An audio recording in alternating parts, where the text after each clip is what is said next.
Adnan Ališić, nastavak broj 2, upravo kako smo vam obećali prošli puta. Dakle, prošli puta smo vam predstavili Adnana Ališića, mladog momka koji je za svoje godine prošao veliko iskustvo u Americi, ciklus života, mladosti, uspjesi u biznisu, ekonomiji, a onda slijedi zatvor, zapravo presuda, pljačka kasina, presuda od 17 godina i potom 15 godina provedenih u 9 američkih zatvora, je li tako? Ovog puta, kako smo obećali, predstavljamo Adnana Ališića, ali kroz njegovu knjigu koja je objavljena u Americi, koju je objavio Amazon. Dakle, to je knjiga približno 500 stranica i o kojoj su pisali Associated Press i druge američke novine i agencije.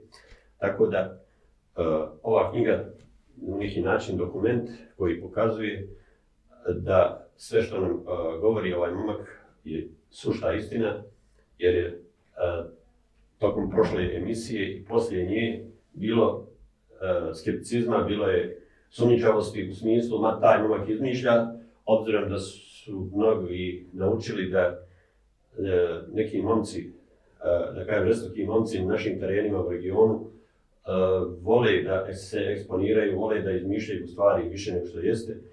Međutim, ova knjiga je dokaz da ništa od ovoga nije izmišljeno i da Adnan Ališić priča suštu istinu, upravo sve ono što je prošao. Adnane, obzirom da si nam prošli puta napravio dobar uvod u sve ono što ćemo sad malo više obratiti pažnju i baciti akcent na neke detalje, ostalo je kod gledalaca malo nedorečeno, možda i mojom krivicom, što sam te prekinuo. Dakle, da nam objasniš onaj detalj nakon pljačke onog kasina, šta se dalje zbivalo? Ti si se sklonio u neki, koliko se sjećam, penzionerski dom, koji je bio nekako četvrtastog oblika, bio si unutra. Šta se dalje dešavalo? Kakve su mogućnosti bile za bijeg? Koliko je bilo tu policije ili murijaša? I kako si, ono najvažnije, kako se izvukao iz svega toga?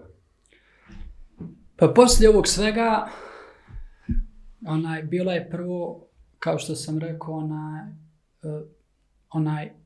pratili su nas, naravno policija nas pratila sa autima i ja sam završio, kao što smo rekli, u tom staračkom domu. I u roku od nekoliko minuta ta zgrada je bila okružena sa preko 300 policajaca. I izgleda, tako reći, nema izlaza. I baš u tom trenutku, kao najveći licemjer, ja sam se tražio od Allaha, ako mi pomogne tada, ako me izvuče iz ove situacije, što je tako reći nemoguća situacija. Znači, nešto da me izvuče iz ove situacije, tako reći treba da se desi čudo. Jer zamisli da si u jednoj zgradi, manjoj zgradi okružen sa preko 300 policajaca. Samo izvini, državna policija. Da li oni upucaju čovjeka tamo, za razliku od evropskih policajaca, oni su, čini mi se, mnogo rigorozniji tamo? Pa naravno. Tako reći, jedva čekaju na to. I ti si sad bio ugrožen, životno ugrožen. Dakle, nije to ono samo da te zatvori, nego da te upucaju. To je bio problem. Pa naravno. I to zato je tvoja molitva obična bila policija. Spasi me, pa ću ti se obratiti, jel tako? Da. Znači, preko 300 policajaca, lokalna policija, državna policija, federalna policija i niko od njih nije ni tada ulazio, nego čekali federalni FBI SWAT team da uđe unutra. I kao što sam rekao, tako reći, nema izlaza. I u tom trenutku ja se sjećam, tražim, obraćam se Allahu i kažem, ako me izvučeš iz ove situacije, što je tako reći nemoguće, ja te obećavam da ću raditi sve što se naredio da se radi, odustat ću sve ono što se zabranio da se radi. I mislim, to je tako reći ono, treba čudo da se desi da se izvučeš iz te situacije. I eto, Allah, radiš 1000 stvari što ne treba da radiš i okreneš se Allahu i tražiš iskreno od njega samo jednu stvar i Allah je odmah to za tebe. Ja sam to vidio svojim očima, pošto sam se i te situacije izvukao. Sad nas zanima kako se izvukao iz te nemoguće situacije. Pa šta je bilo? Tu su bili helikopteri iznad zatvora, FBI, lokalna policija, federalna policija, oni svi te love i ti se provlačiš. Kako? Pa tačno. Ko što spomenuli, helikopteri, policija, preko 300 policajaca. Šta se desilo je, izašao sam kao u tu dvoranu gdje su svi ti starci bili, baš da se zadesim u toj zgradi. Najmlađa osoba je oko 75 godina. Ja naravno totalno tu ne pripadam. Odmah će skonta da ne pripadam. Da, riječ je o penzionerskom domu. Tačno, nemam šta ja tu imam da radim. I šta se desilo, vidim nekoliko staraca na prozoru, gledaju šta se dešava, priđem šta se dešava, kaže, ni mi nema znamo, kaže, odjednom puno policije, ne znamo šta se događa, kaže, čitava ova zgrada je okružena. Ja nešto odem na drugi sprat i sa drugog sprata sve vidim šta se dešava. Vidim vamo oni spektatori, ljudi iz onih biznisa, iz apartmana, iz grada izlaze i gledaju šta se dešava. Vamo policija, lijevo policija, gore helikopter, 4-5 helikoptera od FBI-a, helikopteri od lokalne policije, helikopteri od televizijskih stanica. I znači to se direktno čekaju, non-stop čekaju direktno na i televizije. gledaju. Pa da, sve direktno preko televizije. Da. I tako reći, sve je tu upereno u tu zgradu. I kad pogledaš iste situacije, tako reći, nemoguće da izvučeš se. Nemoguće. Jedini način da izađeš je tako reći da prođeš kroz 300 policajaca, helikoptera, kamera i da prođeš kroz njih, tako reći, moraš da budeš moraš da budeš navidljiv. I šta se desilo je, ja sam sišao dole i pogledao iza neke živice, vidio sam murijaš sa autom, stoji i gleda. Skanira šta se dešava. Možda jedno 50-60 metara dalje na parkingu, 4-5 murijaša isto gleda, skanira, traži. I šta se desilo je, neki je momak iz zgrade izašao i sav je stetoviran, neki Amerikanac. Izašao iz zgrade i pošao da hoda prema ovim spektatorima da vidi šta se dešava. Jer vidi nešto, neka komocija, nešto se dešava. Gledalcima ko sa strane. Da vidi šta je, tačno. I ovaj murijaš sam što je bio, njega je vidio, ali on njega nije vidio. I on nastavi normalno hoda i iza ćoška ovaj momak je vidio ovu 4 policajaca kako hodaju prema njima, ali tim policajci nisu njega primijetili.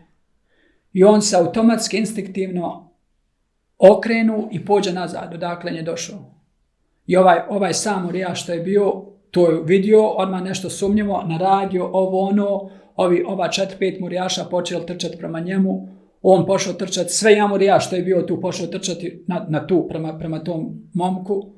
I nešto, ja sam to iskoristio, prešao preko živice, murijaš trče prema meni, ja samo normala hodam između tih murijaša, radi pište, brište, svi trče. Dakle, sva pažnja murijaša je bila usmjerena ka tom iznenadnom dolasku mladića istetoiranog, tako da si između njih prošao kao da si duh nevidljiv. Tačno, prolazim prema njima, on trče prema meni, oni trče prema meni, ja normalno hodam. Meni je samo gol bio cilj da dođem do ovih spektatora. Do gledalaca, da se pomiješam sa njima i ako se pomiješam sa njima sve ok. I to je bio možda jedno 100 metara dug put, jedan od najdužih put, 100 metara što sam ikad prošao. To je to. I 100 metara se pređe za 20-30 sekundi, meni je to to sam prolazio kao da je trajalo jedan dan. I ovo nikad neću zaboraviti, tačno kad sam došao pred te spektatore, jedan reporter, prva linija su bili ti reporter i jedan reporter iz Telemundo, meksičke stanice, skoči ispred mene, stavi mikrofon ispred usta i kaže šta se dešava dole, jel isto znaš šta se dešava? Kaže, ja pojma nemam za bog toga, sam ja došao ovdje da vidim šta se dešava. I nešto on izgubi interes za mene, uđe unutra među te spektatore i tako sam se izvadio. Nazvao ovog prijatelja, dođi tu i tu da me pokupiš. Odšao ispred bolnice, zajedno možda pola sata došao, pokupio me. Odšao kući, upalio TV i na sve jednom televizoru i dalje traže mene poslije ove Casino Arizona pljačke. Adnane, možeš li nam pokazati slike koje su zapravo ilustracije iz policijskog dosjea koji si ti dobio prilikom suđenja i koji si uvrstio u tu knjigu, gdje si upravo prolazio taj tunel ispod kasina i malo nam ilustruj koliki je taj tunel i šta se tu događalo? Pa može, kao što sam rekao, u Arizona je čitava otvorena i jedini način da se tako reći pobjegne poslije nečega, ove kao pljačke kao ove je, trebaš da imaš, da tako reći, da pobjegneš ispod zemlje. I nama je taj tunel pomogao, veliki tunel. Koliki je tunel? Tunel je otprilike možda 2-3 kilometra. I ovdje su sve te slike.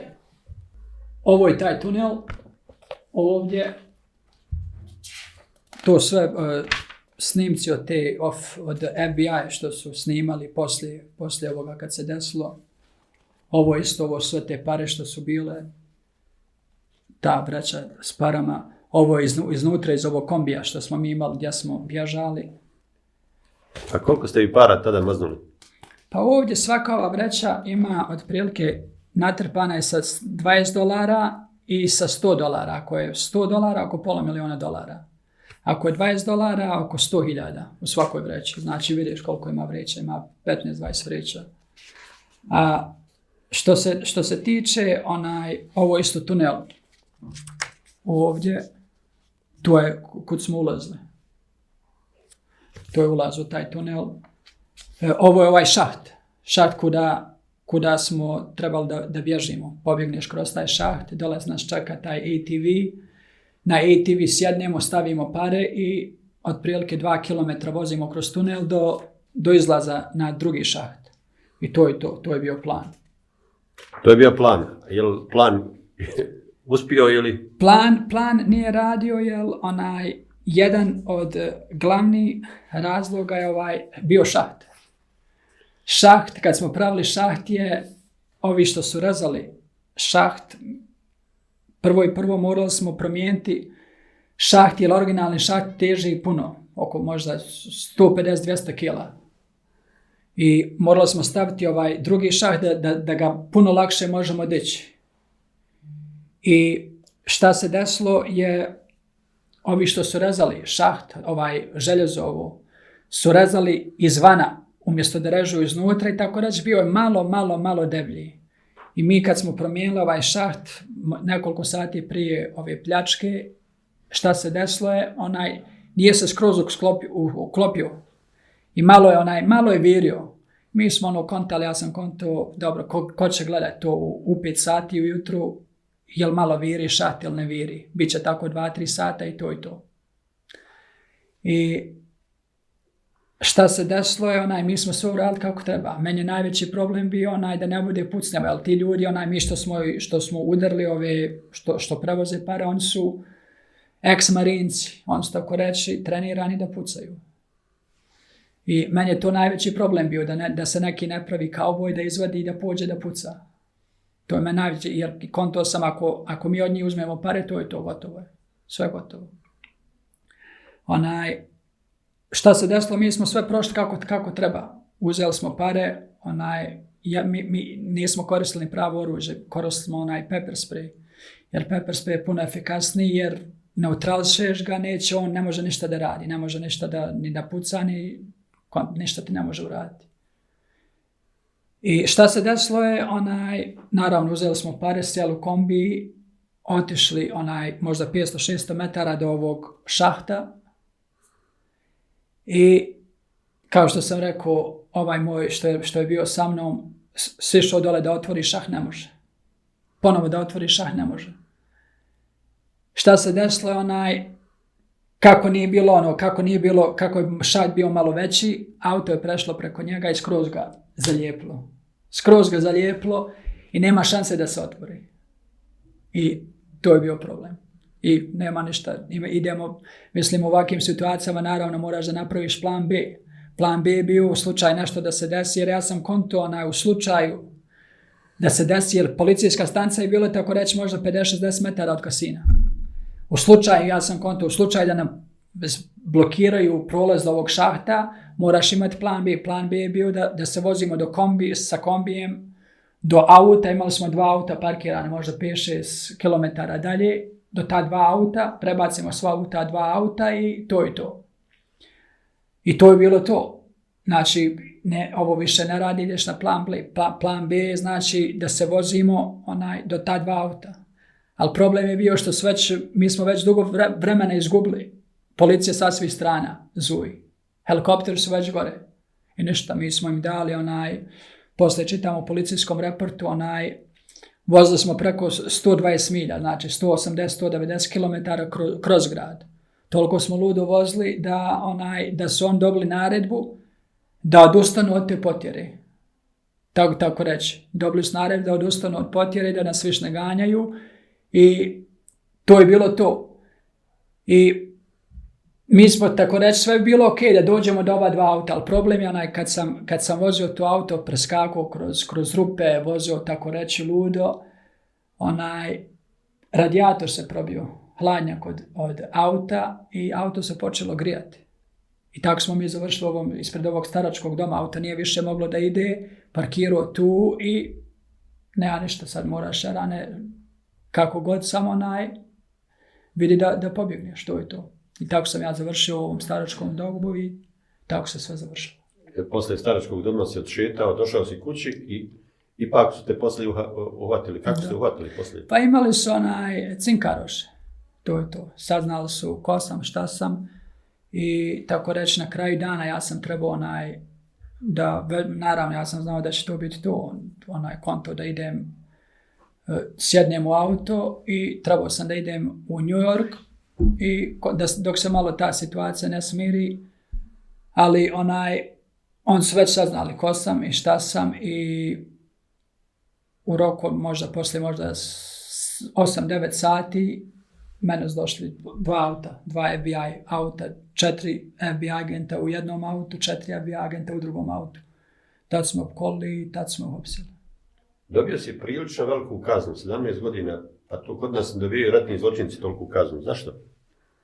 Pa jedan od najvećih razloga je zato što nisam da htio da cinkam.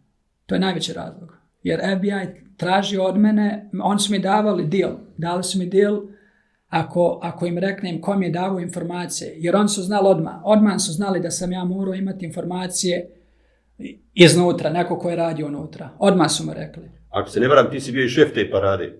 Pa zbog toga, jest, tačno. I oni su znali da ja znam da mi je neko morao davati, jer ja sam znao koliko dolazi, tačno koliko sati dolazi, koliko ljudi dolazi, koliko će para biti, kako se istovara, znao sam čitavu proceduru. I oni su znali da mi je neko morao davati sve te informacije, kad dolazi, koliko će para biti, sve. I ja sam im rekao, nemam šta da pričam, ja idem na sud i to je to. I on su naravno, neš da radiš sa nama? Ok, znači 17,5 godina, to je to. I odležao si od ti 17-15? Da. Malo sam uspio pregledati knjigu. Naslov knjige je znakovit, Arizona Dream. Naravno, ne odnosi se to na Kusturićev film Arizona Dream, ali kod tebe je u stvarnosti to Arizona. Ti si bio u Arizoni, u gradu Phoenix. Da. Tako da naslov odražava stvarni događaj, dakle nije neki fiktivni događaj. Šta je tvoj bio dream, odnosno san u Arizoni? Pa naravno, kao i svaki, kad sam došao dole poslije rata u Bosni, naravno da uspiješ. Naravno da uspiješ sve ja mogući način, financijski, spiritualno, intelektualno, na sve jedan mogući način. Tako to je bilo. Mislim, otišao sam dole, radio, bio sam uspješan, otvorio sam ovu auto kuću i... Za koliko godina si već napravio svoje vlastite biznise? Pa to je bilo, imao sam oko 21 godinu kad sam otvorio ovu auto kuću. Dakle, vrlo mlad čovjek uspio američki san, to je Arizona san. Da. I onda, evo imam naslov, disease, bolest. Šta je bila ta bolest? Pa bolest je bila ono direktno što nam Allah Ta'ala kaže u Kuranu, nema kocke. To je moja tako reći propast bila tako reći. Mislim, kad gledaš, neki bi ljudi to gledali kao propast, ali to u stvari za mene nešto najbolje što se moglo desiti. Jer ne bi bio gdje sam sada da nisam pošao kockati, ne bi uradio ovo što sam uradio. Ali, mislim, ja sam pravio dobre pare što se dole tiče. Ja sam pravio, tako reći, $40,000 svaki mjesec. Ali ja nisam mogao napraviti toliko para koliko sam mogao prokockati. Ja sam znao za jednu noć prokockati $40,000 za nekoliko sati. I neki ljudi dole rade 2-3 godine da zarade te pare. Ja to prokockam za nekoliko sati. I to, šta je nego bolest? Je li to kocka zapravo neka vrsta mentalne droge? Pa jeste, kako nije. Mislim, u bilo koji kasino da ti odeš sada, bilo koji kasino u svijetu. Šta se je lakše skinuti, sa droge ili sa kocki? Pa naravno droga. Jer, na primjer, ljudi što imaju para, on će se da drogira $200-300 na dan, ne može više, ako neće da umre. Ali ti Jarane, ako imaš tu bolest, adikciju od kocke, potrošiš $200-300-500,000 za noć. I to će tu propasiti. I onda dolazi sljedeći naslov, potom dno. Šta je bilo dno? Znači, bolest pa dno. Pa bilo je to, tako reći, kad sam sve izgubio. Sve sam izgubio, sve prokocko i... Jesi ti radnje prokocku? Pa sve, tako reći, šta bude, prodam auto. Na to? Pa ja sam sve to krio, Jarane. Ja sam sve imao, znao sam puno dobro da to krijem i Allah ti uvijek dadne drugu šansu. I baš kad sam pao na to dno, sve sam prokocko i onda sam tad rekao nema više kocke. Tad sam shvatio stvarno da nema šta. Novi početak. Da. Šta je? Znači, dodirnuo si dno, šta je bio taj novi početak? Dobro, da završim ovo prvo, ako može. I Allah ti dadne uvijek drugu šansu. I to tako reći, padneš na dno. I kad padneš na dno, Allah ti dadne drugu šansu i da stvarno shvatiš da to što si radio da ne velja. Ja sam tada shvatio kocke nema ništa i stvarno sam prestao kockati. I od početka sam ponovo sve izgradio. Sve. I to ko što kažete sad u tom new beginning, ponovo Allah ti pošalje i ljude i pare i šanse da ponovo sve izgradiš više nego što je bilo ikada. I tada sam izgradio sve što sam imao 10 puta više. Znači, biznis je ponovo krenuo, da. Pare sa svih strana, da. Ali strast prema kocki dalje? I dalje. Znači, poslije jedno možda 2 godine, ponovo sam krenuo malo pomalo i sve sam i to prokocko. Ovdje si dao jedan naslov, upravo naslov knjige Arizona Dream. Šta je bio tvoj Arizona Dream? Pa da dođeš dole, da budeš materijalno uspješan, to je prvo. Drugo, da budeš intelektualno uspješan. I to si postigao? Pa da. To si u jednom momentu imao? Da. Koliko si imao tada svojih radnika u tom najboljem momentu? Pa imao sam koliko, možda nisam sad, možda jedno 6-7 radnika što su radili. U restoranu, u šopu i u autokući. I onda se pojavljuje neki konflikt. Pa da, to je taj konflikt kad sam ponovo pošao kockati. Ponovo imaš, kažem ti, Allah ti dadne sve, ali ti opet nešto ti nedostaje, nisi zadovoljan. I ponovo malo pomalo pođeš kockati i ponovo ideš prema dnu. I onda neka good times, dobra vremena. Šta bi to bilo? Pa dobro, to je bilo naravno kad su god neka loša vremena, ima i dobri vremena i to je bilo tada. Tome, znači bilo je malo promjenjive sreće. Ja? Pa naravno. I neka help, neka pomoć se dogodila tada? Pa da. Bilo je kao, to je čitav život, svako ima usponove i padova. Nikad nije put ne ide non stop dole ili put ne ide non stop gore. Znači ide samo gore dole, kao u svakom životu. Ovo déjà vu, te nam malo to. Pa to su kao znakovi što ti Allah šalje i sad ako imaš mozga nekad ćeš prepoznati te znakove. Ako nemaš u većini slučajeva kao što sam ja bio tada, te znakove ignoriraš, kontaš, ne prepoznaješ. Da li si te znakove ignorisao ili si a neka još malo? Znači bio si svjestan tih znakova? Mislim, ti vidiš to, ali ne želiš da ih vidiš. Znači, svjestan si da ti Bog šalje te znakove? Da. Tada si bio svjestan? Da. Ali neka još, jel? Neka još. Mislim, to ima možda moje tvrdoglavosti što se toga tiče. Ti imao ikakve u porodici vjerske naobrazbe? Nisam što se toga tiče. Mislim, jedino što sam imao i moje... Jer ti si rodom iz Banja Luke, a Banja Luka baš i nije bila kao neka vjernička atmosfera baš poznata. Da, mislim, imao sam jedino muslimansko ime, to je sve što sam imao. Da. I neki masakr se događa. Da. Šta je to? Pa to je što sam vidio, mislim, uvijek je to bilo ovdje šta se god dešavalo dole u vezi u toku rata, svakakve stvari, uvijek je to sa tobom, razumiješ, i uvijek se to ti uvijek u podsvijesti, sjećaš se toga i to će uvijek ostati sa tobom. I onda ide ova anihilacija, poništenje. Šta bi to bilo? Pa to je kao što sam rekao, svakakve stvari se dešavalo i dole, bilo i tuča, bilo i što se tiče propadanja u biznesu, problema u biznesu, znači što se toga tiče. I onda breaking point. Da. Pa breaking point je baš bio to kad sam tako reći po drugi put tako reći sve izgubio. I drugi put sve znači, izgubio. Onda dolazi ideja o pljački. Tačno. I počinje početak kraja. Beginning of end. Pa to je tačno kad sam skonto da će ova pljačka da bude. Da će da se desi, jer svi smo govorili ovako, onako, to je nemoguće. I ja kad sam čvrsto odlučio, bez obzira šta god da se desi, ova pljačka će da se desi.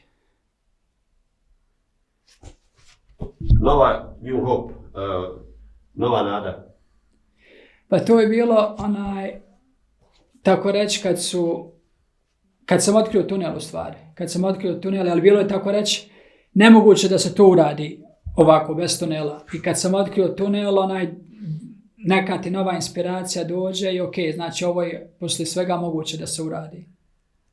Dobro. Ajmo sad ovako, evo nas u zatvoru. Da malo preskočimo sve šta se dešavalo prije zatvora. Proveo si 15 godina jako puno u zatvoru i bezbroj da si sreo bezbroj i prije svega negativnih, a i nekih pozitivnih likova. Ono ko je čitao knjigu Malcolm X i njegov preobražaj, i znamo da je Malcolm X Muhammed Alija preveo u islam. Upravo je Malcolm X sebe preobratio isto kao zatvorenik. Došao je da spoznaje Bogu. Na neki način ti predstavljaš bosanskog Malcolm X-a. Kako je, nakon koliko vremena u zatvoru, čini mi se da se promijenio 8-9 zatvora, je li tako? Bilo je tu raznih iskustava. Malo reći o tim iskustvama u zatvoru i nakon koliko vremena dolazi do tvojeg prosvjetljenja. Pa znaš šta, moje to prosvjetljenje je došlo onog trenutka kad sam bio uhapšen. Baš što Znači se ona tačka kad se izvuku ispred nosa policije, ti si već tada, jesi ti od tada počeo da držiš zavjet dat Bogu? Pa tačno, jer kad vidiš tako reći, to je kad ti Allah prikaže neko čudo i kad znači, ti obećaš nešto njemu, znači bio bi tako reći najveći licemjer sad kad imaš šansu da radiš šta hoćeš da radiš. Nisi to zaboravio, znači taj moment nisi nikad zaboravio. To nikad i inšala neću ni zaboraviti, ali kažem od toga, ali fazon je što ja mislim, ja sam to obećao, ali ja ništa nisam znao što se tiče vjere. Ništa, nisam znao kako da klanjam, nisam znao šta trebamo da radimo, kako da radimo, kontaš, ništa. I Allah, baš kao što kažem, Allah te pošalje na mjesto gdje ćeš da imaš puno vremena da se posvetiš njemu, poslaće ti prave ljude, tako reći, da te nauče. Ko su ti pravi ljudi? Pa ljudi, znaš šta, svakaki, mislim, što ih je Amerika optuživala da su teroristi. Dobro. Najbolji ljudi. Da. Oni dođu, mislim, pomažu tako reći muslimanima i Amerika dođe, poslao smo $300, ideš 10 godina u zatvor. Zamisli, bio sam s jednim dobrim bratom, baš tako. Poslao $300, traže, na primjer, prijatelj njegov otišao u Siriju. Evo, zamisli ovo.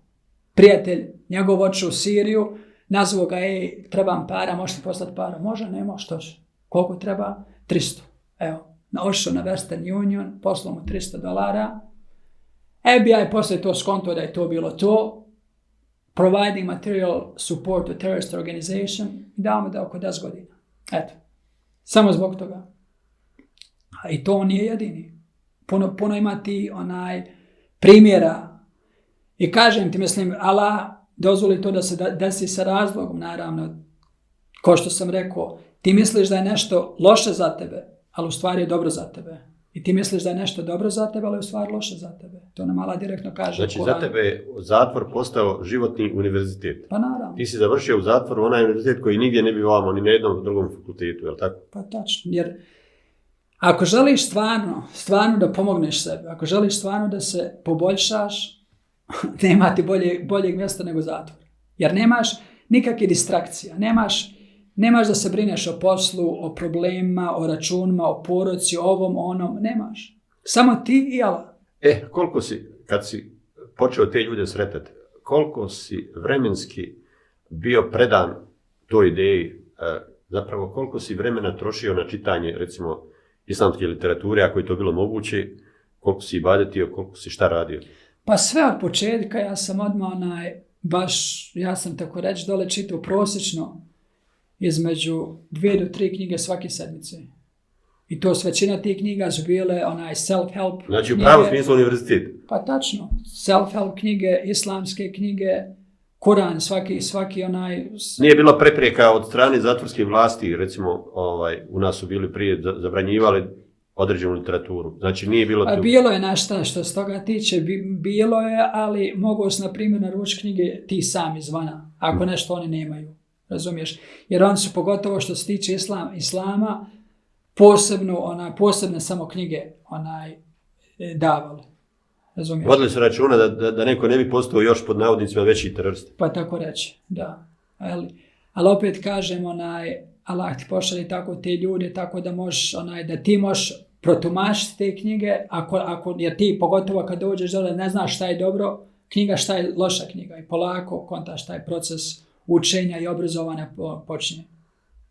Da li si se tad osjetio smirenijim? Da li si, ljudi obično u zatvoru kažu, ko provede više od 12 godina, da ne može izaći normalan. A vidimo, ti izgledaš prilično normalan. Da li je ta upravo duhovna preobrazba i to prosvjetljenje, da li je učinilo taj dugi boravak u zatvoru tebi da si zaboravio na vrijeme u zatvoru, da si mnogo lakše prebrodio te godine u zatvoru?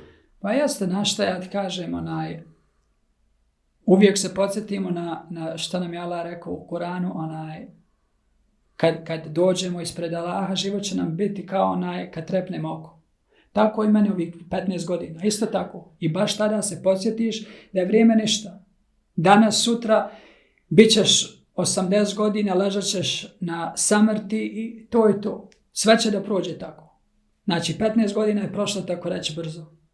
Prođe još 15 i još 15 i ovaj život je gotov. Šta onda? Da.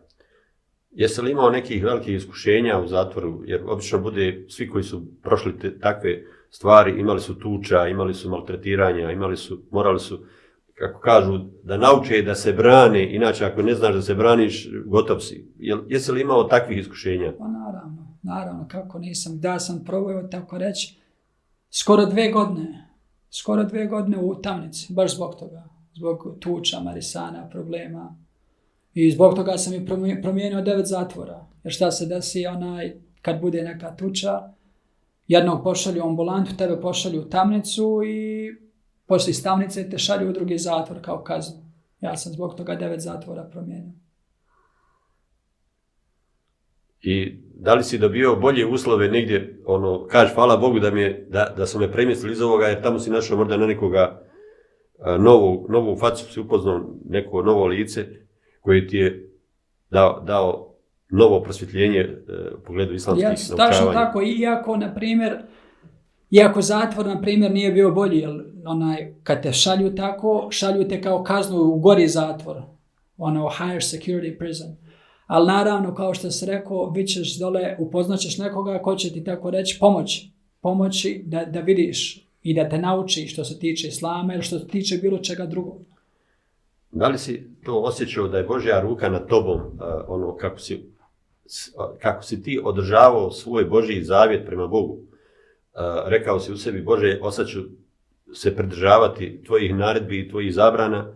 Da li si osjećao Božju ruku nad sobom, da ti Bog, tačno da vidiš da ti Bog olakšava, bez obzira što te ovi bacaju u neke teže okolnosti po njihovom? Pa kako ne? Na primjer, evo, kao jedan primjer, ovo isto neću nikad zaboraviti.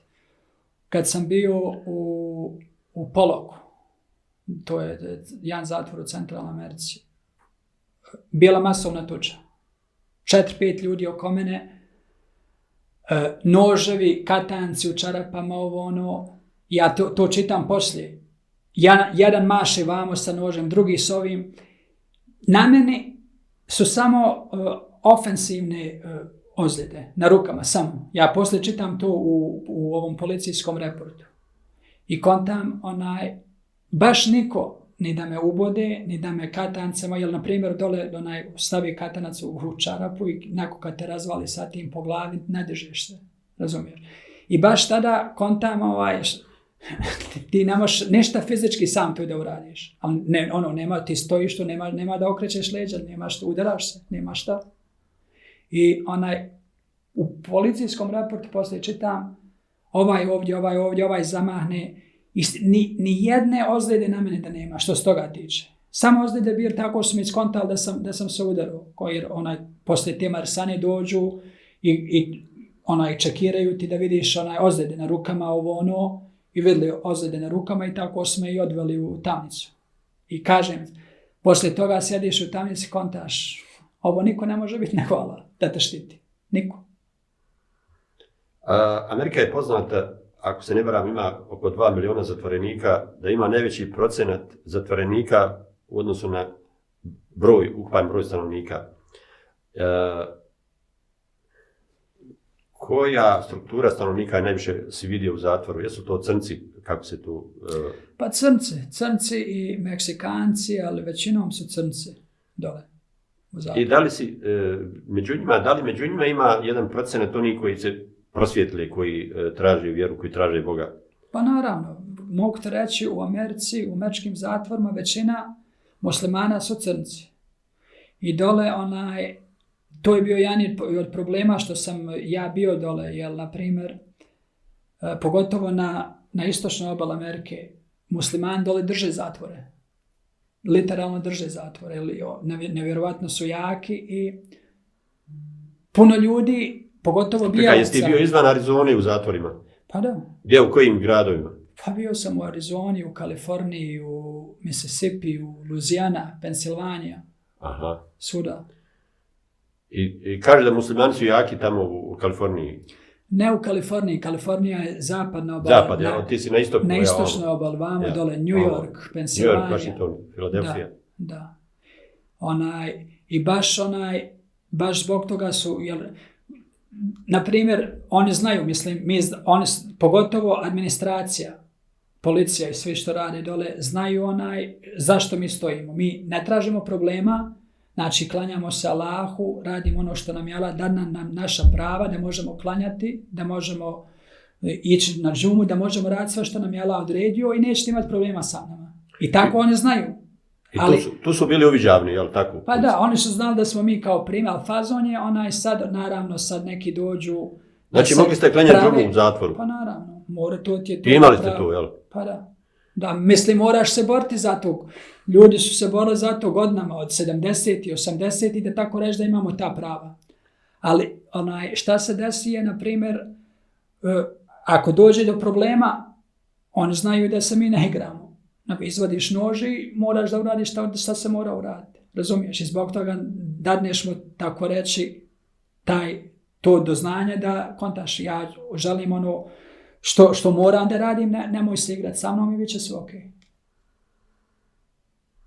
Znači, u svo to vrijeme duhovni oporavak, ali borba za opstanak.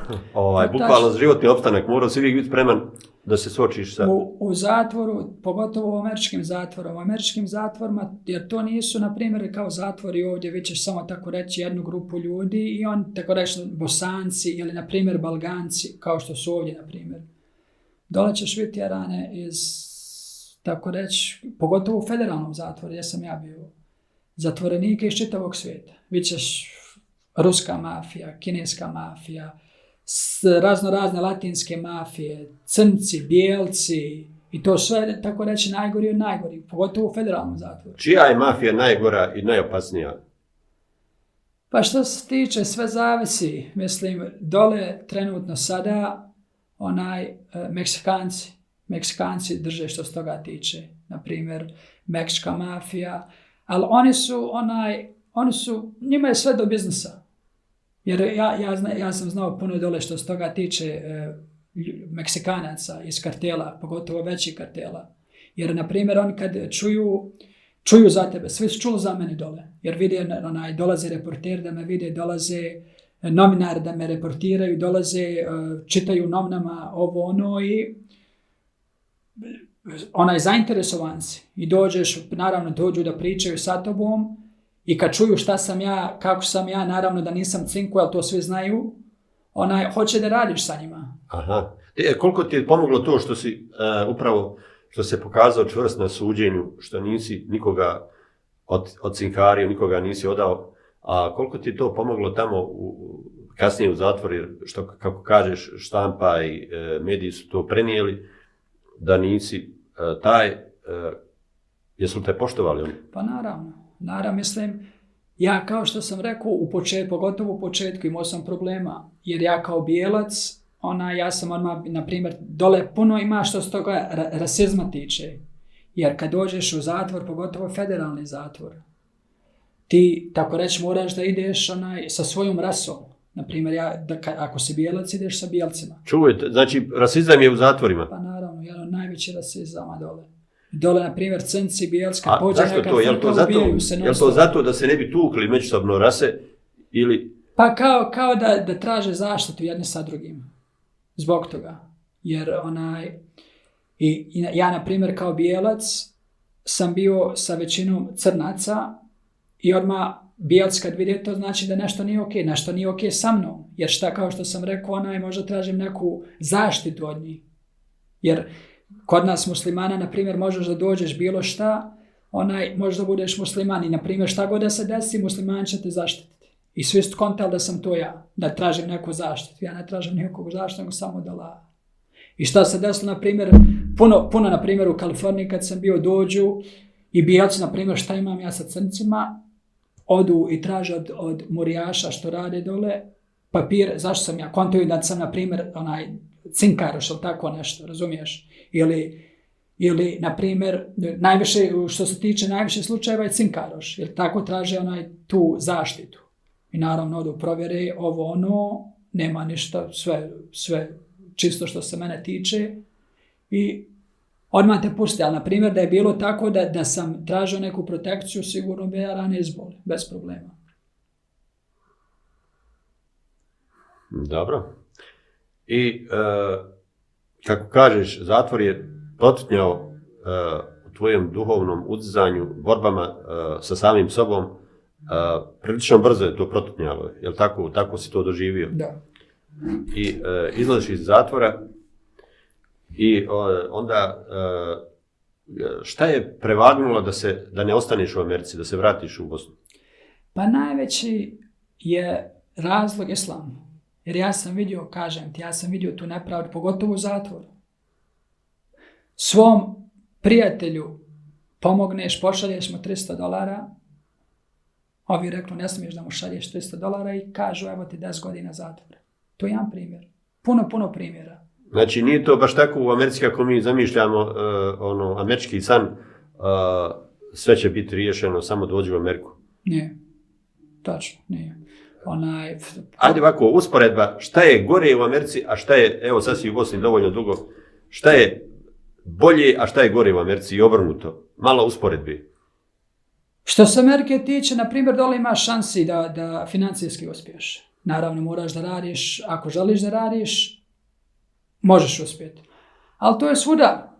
I ovdje je to. Ako želiš da radiš u Bosni, ima posla. Ako želiš da radiš. Ako ne želiš, ako želiš da sjediš u kafiću po čitav dan i žališ se na korupciju i kako nema posla, ok, imat ćeš takav život. To je to. Gdje se bolje osjećaš zaštićenim, sigurnijim? Na ulicama Amerike ili ulicama Bosne? A ja se osjećam zaštićeno bilo gdje. Ja sam bio zaštićen u najgorim zatvorima Amerike. Mislim, dobro, ja znam ti kao vjernik se ne bojiš sudbine dalje, ali onako, evo, tvoje dijete gdje bi radije da ti ide u školu, u američku neku školu i ovdje sa stanovišta bezbjednosti, na primjer? Pa naravno ovdje što se svega tiče, što se tiče bezbjednosti, što se tiče islama, što se tiče svega ostalog. Jer prvo moje dijete da ide u školu, ko će ga obrazovati? Obrazovat će ga američki sistem, to je prvo. Da li taj sistem, američki sistem, da li on, mada postoji nekakvi islamski centri, da li on a priori odgaja djecu po svom modelu, po svom šnitu, hoću reći, možeš li djecu sačuvati u islamu, a da idu u normalne američke škole? Teško, to je vama teško, jer prvo takav je sistem da ti moraš da radiš, žena mora da radi i ko će da uzgaja djecu? Američki školski sistem će da uzgaja djecu. Tvoje djece će da provode dole 7-8 sati svaki dan i da ti dadnem samo jedan primjer. Moj najbolji prijatelj, na primjer, u Americi, baš govorio mi, kaže, zovu ga u školu, kaže, tvoja čerka ima problem. On ode dole, ok, zna, čerka perfektan, džak što se svega tiče, nema nikakvih problema. Otišao dole, šta je problem? Kaže, pa tvoja čerka govori gejz, pederi, kao nemaju prava, dva muškarca nemaju prava da odgajaju dijete, samo muško i žensko mogu da odgajaju dijete. Kako vi uzgajate to dijete? Šta je ovo? Vi morate, tako reći, svi imamo prava. I on začudio se, konto mala, možda se potukla sa nekim, možda uvrijedila nekoga, kontaš. I on kaže, dobro, ništa i nema šta nego izvuče svoje dijete iz škole i upiše u drugu školu.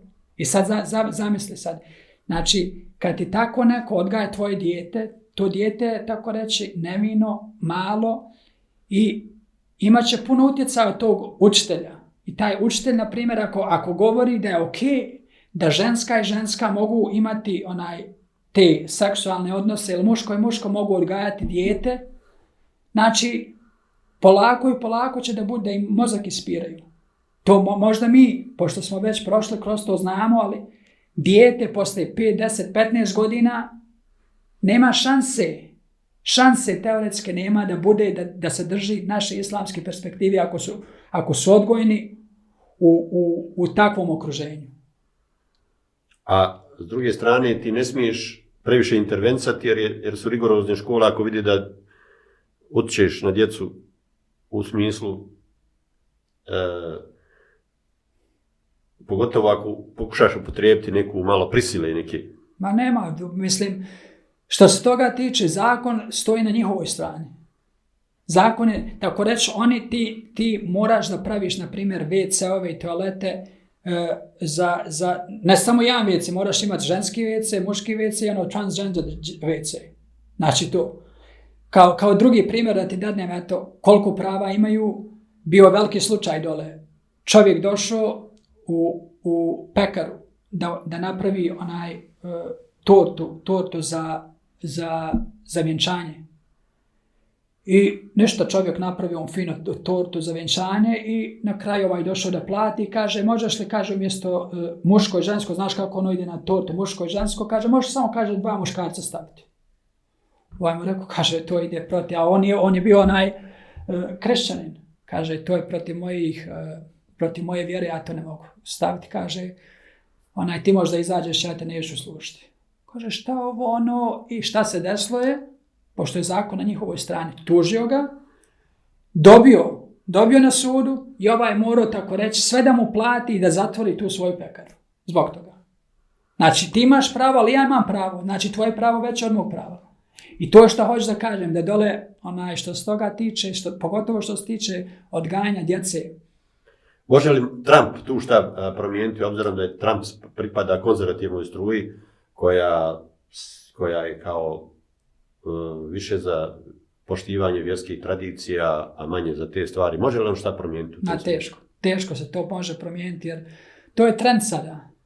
Ti svi političari idu ako je trend da budeš peder, i taj političar će da bude peder. Eto. Znači, tu nema popusta, bez obzira da li je republikanac ili demokrata. Teško. Dobro, evo tu si sada već, prošli puta smo malo govorili o tvom biznisu više, o kriptovalutama. Kako stoji Bitcoin danas? Pa znaš šta, ovih nekoliko posljednjih dana je čitav market pao. Ali to je takav market, šta ide gore, ide dole. I šta je dole, iće opet gore. Znači, što kažu, bez rizika nema profita. Jesi li dalje uvjeren da kriptovalute, da ih ne mogu vlade srušiti, bez obzira koliko se trudile? Teško, jer mi smo već vidjeli oni su pokušavali da sruše. Pokušavali su da govore da je to prevara, da je to ovo, da je to ono i nisu uspjeli. Šta se sad dešava je, pošto ne mogu da unište, sad oni tako reći ulažu u to. Znači, vidješ, sve ove velike institucije, banke, države, velike pare on trenutno ulaže u kriptoindustriju. Da li naslučuješ da će se povećati stepen ljudskih sloboda kroz kriptovalute? Jer vidimo da, na primjer, te glavne države, pogotovo države Zapada, pa i Kina, oni žele da kontrolišu svijet kroz praktično elektronski novac. Svi moraju imati kartice, evo vidjeli smo sad kako je banalno u Republici Srpskoj uveli sankcije Dodiku i njegovoj raji i na jednom oni ne mogu dignuti plate nigdje. Jednostavno, banka koja pokuša da im dadne nešto ispod žita, odmah dolazi na tapet američkih sankcija i ta banka mora da propadne. Da li je ovdje upravo kriptovalute spašavaju stvar na nekom svjetskom nivou? Pa, zbog toga to je čitava poenta kriptovaluta. Zbog toga su kriptovalute nastale. Tako reći, čitav point te decentralizacije gdje se banke i sve te ustanove u sredini eliminišu. I ti imaš čitavu kontrolu nad svojim parama. Niko ti ne govori kome šalješ pare, zašto šalješ pare, koliko možeš poslati. Ti, na primjer, odeš u banku, na primjer ovdje u Bosni. Ako imaš 100.000 maraka na banci i da odeš sada da tražiš svoje pare, neće dati pare. Pitaće te 100 pitanja, zašto trebaš, kome šalješ, zbog čega će ti pare, ovo ono, neće dati tvoje vlastite pare. Zašto me pitaš ta pitanja? To su moje pare, legalno su zarađene. Oni to kao fol pravdaju da je možda to kriminalni novac stečen nekakvim kriminalnim aktivnostima. Da, dobro, ali ako želiš da staviš pare, nema nikakvih problema da staviš pare. Daćeš im pare, ali kad trebaš da uzmeš pare, imaš problema. I dobro, kako tvoj biznis Pa ide, mašala. Jesi uspio već stati na noge? Pa jesam. Idemo, guramo. Mislim, ovo je ta industrija gdje se non stop nešto novo pravi, non stop moraš da budeš tu, non stop moraš da doprinosiš toj inovaciji što se tiče kripto industrije. Šta je, ima li kakva inovacija da nam kažeš, šta je sad neka novi fazon, neka nova inovacija? Pa, na primjer, jedna što mi sada imamo je taj hybrid platforma što imamo, što nije totalno centralizovana, a što nije totalno decentralizovana. Znači, mi uzmamo najbolje stvari od centralizacije i najbolje stvari od decentralizacije i stavljamo i tako reći u jednu platformu. Ti si udružen sa nekim likovima koji uopće nisu u Bosni. Gdje su oni?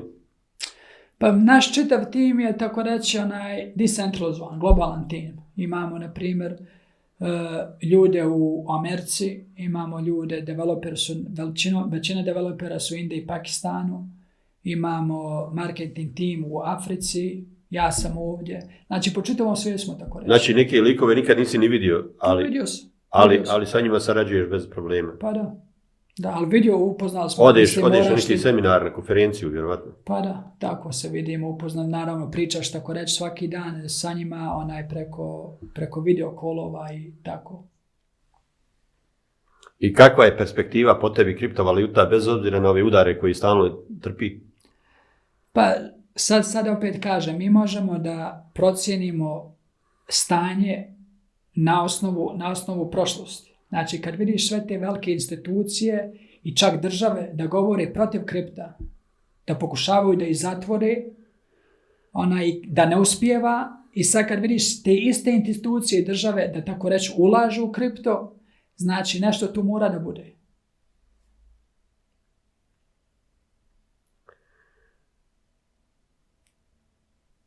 Adene, koji je tvoj sljedeći cilj? Još se nisi, ako Bog da, još ženidba i biznis je krenuo i to će biti to, jel tako? Pa to, inšallah, ako Bog da, naravno, kao što kažem, moramo biti uporni, moramo raditi, ko što sam rekao, ko hoće da radi ima posla. Ima posla. I moramo da radimo, moramo da se trudimo. Puno ljudi misli, Allah daje, znači ja sad mogu da sjedim, Allah nam direktno to kaže u Koranu. Allah je taj što daje. Znači ti sad možda sjediš kod kuće, prekrstiš ovako noge i neko će pokucat na vrate i donijeti 1.000.000 maraka. Allah daje. Ali nije tako. Moraš da se trudiš, moraš da radiš. Allah ti je dao noge, ruke, dao ti je mozak, intelekt da misliš. Znači koristi sve to i radi.